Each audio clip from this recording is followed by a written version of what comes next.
à toi qui en cet instant écoute ce podcast. Je m'appelle Patricia Verneret, je suis auteure, formatrice par la voix et coach de vie.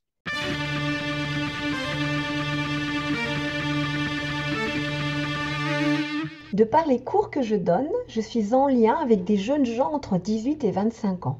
Il m'a semblé intéressant d'écouter les questions qu'ils se posent et de leur apporter, sans aucune vérité absolue, des angles de vue différents, pour leur donner des clés qui les aideront peut-être à écouter la vie en eux qui saura les guider à cheminer sur leur propre chemin.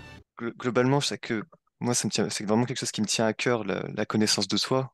Parce que, en fait, je sais que l'un de mes objectifs principaux, c'est d'être le plus indépendant possible.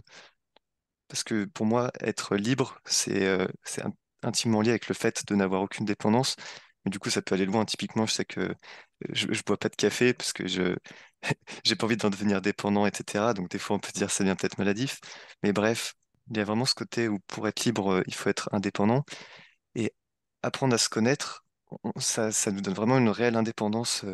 Je sais que en me mettant dans différentes situations, typiquement, là, l'été dernier, je suis parti un mois faire du vélo seul, où j'ai fait le tour des Alpes avec mes bagages sur mon vélo. Et c'est en me mettant dans ces situations comme ça, en sortant de ma zone de confort, que j'ai appris à me connaître et à apprendre des phases de moi-même que j'ignorais, qui font qu'aujourd'hui, je sais qu'on peut me mettre un peu n'importe où, en plein milieu des bois, je m'en sortirai.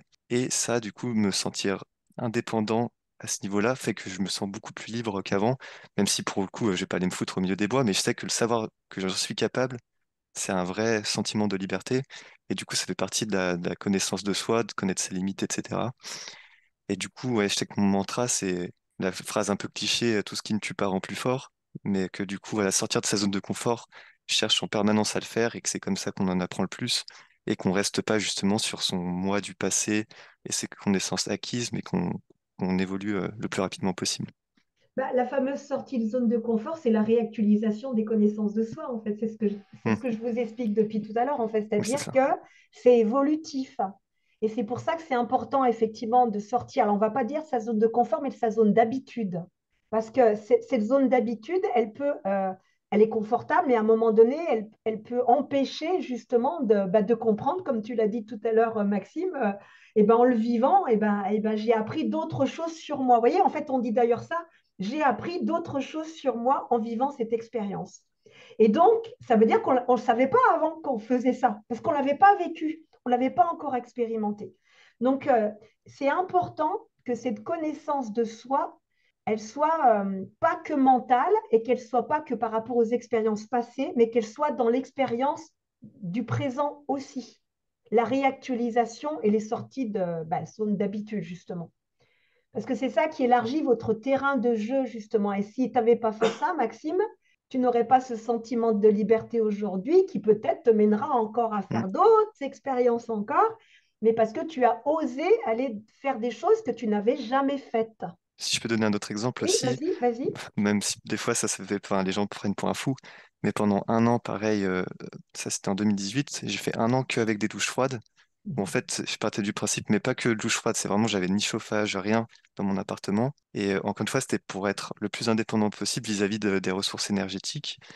Et je sais que typiquement, ça a été assez particulier quand il y a eu la guerre en Ukraine, que ça parlait de couper le chauffage, etc. Ben, le fait que j'ai vu cette expérience pendant un an, je savais exactement ce que c'était, que je l'avais vécu et que j'avais vu que j'en avais survécu et que même j'en étais ressorti plus fort, et ben ça ne me faisait pas du tout peur quand on entendait à la télé, voilà, on a des risques de couper le chauffage, etc. Donc au-delà de la connaissance de soi, ça apporte vraiment une vraie sérénité et, euh, et ça baisse voilà, l'anxiété, etc. Mais Bah, par contre, mec, ne te mets pas dans un sauna pendant un an pour tester les effets du réchauffement climatique, hein. Fais gaffe C'est quand vrai. même. et en même temps, pourquoi pas, hein, parce que regarde, il a fait une expérience, il en est ressorti avec des nouvelles choses sur lui-même. Plus effectivement vous savez ce qui vous convient ou ne vous convient pas, plus vous faites des expériences sans vous préoccuper de l'opinion des autres, du coup en disant ça c'est bien, ça c'est pas bien, ça fait peur, ça fait pas peur, plus on est indépendant du regard des autres on va dire des discours, c'est-à-dire qu'en fait plus vous êtes bien avec vous-même, moi je préfère bien avec soi, ou conscient de vous-même et connaissance de soi, conscience de soi, etc., c'est tout, hein, c'est un tout. Moins vous êtes en réaction, en fait. C'est-à-dire, vous entendez quelque chose et vous n'êtes pas immédiatement en réaction à ce qui est dit. C'est ce que tu as décrit là, Maxime. C'est-à-dire que là, les discours sont faits aussi pour amener de la peur, pour avoir une espèce d'anxiété, tu vois, un petit peu de partout. Et là, tu Mhm. es donc, mais non, en fait, j'ai en moi les ressources pour m'adapter à la situation. C'est ça que tu as décrit, en fait. Exactement. Et Exactement. plus on a ça, plus on a de ressources à sa disposition, plus on est en capacité de s'adapter à n'importe quelle situation. Et l'humanité sait s'adapter, on l'a prouvé depuis des siècles, hein, d'accord? Par contre, quand on reste figé sur c'est comme ça, je suis comme ça, je ne fais pas d'autres expériences, la capacité d'adaptation se perd et la conscience des ressources qui sont les nôtres, on ne les a pas en fait. On ne sait même pas qu'on a en soi la force de traverser l'événement. On ne sait pas qu'on a la force en soi de vivre cette émotion sans en ressentir détruit. Et la seule chose qui nous mène à le savoir, justement, c'est l'expérience, Mm. d'expérimenter. Et donc, d'oser expérimenter des zones de soi qu'on n'a pas encore expérimentées. Et c'est pour ça qu'il y a un mélange des deux, parce que si on ne fait qu'être dans ce que j'ai jamais vécu, au bout d'un moment, c'est fatigant. On a besoin de temps où ça s'arrête et on se dit là, je profite un petit peu de ce que je viens d'apprendre de moi. Vous voyez ce que je veux dire?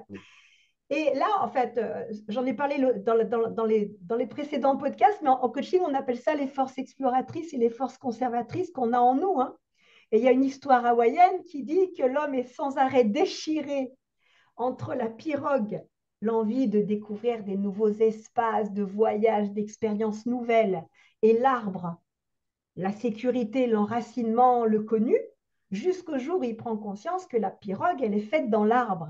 Donc on a les deux, et simplement d'arriver à jongler un petit peu avec les deux. Vous voyez, je fais un geste, alors les gens au podcast, ils ne le verront pas, mais cette espèce de souplesse qui permet de passer de l'un à l'autre, parce que ce n'est pas tout à fait la même dynamique et la même énergie. Mais oui, plus on va chercher des zones de soi par des expériences, et qu'importe l'expérience, là c'était des expériences. Il a choisi de vivre sans chauffage, et ben allons-y. En même temps, il n'y a pas mort d'homme, à la preuve, hein, vous voyez ce que je veux dire? Mais ça t'a permis de découvrir que de toute façon, s'il y avait quelque chose comme ça, tu sais que tu as les ressources pour Mm. survivre. Parce qu'il n'y a pas que le chauffage comme moyen de rester au chaud. Bon, c'est n'importe quoi, là, je dis. Mais vous voyez ce que je veux dire ou pas? Du coup, c'est ça en fait. Donc, c'est les ressources et la conscience de ces ressources, c'est la connaissance de soi, mais avec l'idée de se découvrir encore, dé-couvrir. Ce que je n'ai pas encore vécu, je ne sais pas encore que je peux le faire, quoi. Et c'est ce que tu as imagé, Maxime, hein.